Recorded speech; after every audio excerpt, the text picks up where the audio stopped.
গত ৯ জুলাই রাজধানীর পুরান ঢাকার মিটফোর্ড হাসপাতালের ৩ নম্বর গেটের কাছে এভাবেই পাথর ছুঁড়ে পিটিয়ে কুপিয়ে হত্যা করা হয় লালচাঁদ ওরফে সোহাগকে। ব্যবসায়িক দ্বন্দ্বে এই হত্যাকাণ্ড বলে পুলিশের পক্ষ থেকে জানানো হয়েছে।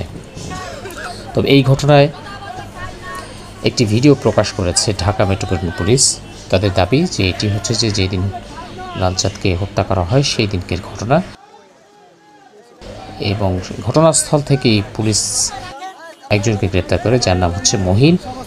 বলা হচ্ছে তিনি এই ঘটনার অন্যতম হোতা।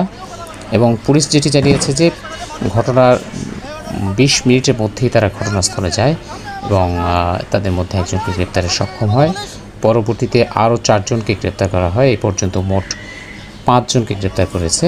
এদিকে আইন শৃঙ্খলা রক্ষাকারী বাহিনী বাকি যারা জড়িত এই ঘটনার সঙ্গে তাদেরকে গ্রেপ্তারের চেষ্টা চালিয়ে যাচ্ছে বলে জানিয়েছেন ডিএমপির পক্ষ থেকে। একই সঙ্গে স্বরাষ্ট্র উপদেষ্টা জাহাঙ্গীর আলম চৌধুরীও এই তথ্য জানিয়েছেন। অন্যদিকে আইজিপি বাহারুল আলম তিনি জানিয়েছেন যে এই ধরনের ঘটনা আসলে সমাজে যে অপরাধ গত ১৫ বছরে গেড়ে বসেছে, এটি খুব সহসাই এর থেকে উত্তরণ সহজ নয়।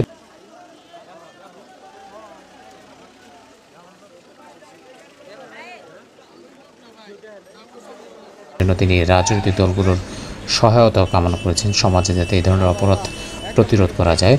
যেটি হচ্ছে যে এই ঘটনায় যিনি ভুক্তভোগী অর্থাৎ যাকে হত্যা করা হয়েছে এবং যারা এর সঙ্গে জড়িত সবাই বিএনপির রাজনীতির সঙ্গে যুক্ত এবং তাদের যুবদলের বিএনপির যে অঙ্গ সংগঠন যুবদল, সেই যুবদলের নেতাকর্মী। তারা মূলত ভাঙারি দোকানের ব্যবসার যে অংশীদারিত্ব এবং একই সঙ্গে চাঁদা, সেটি নিয়েই এই দ্বন্দ্ব এবং এই হত্যাকাণ্ড।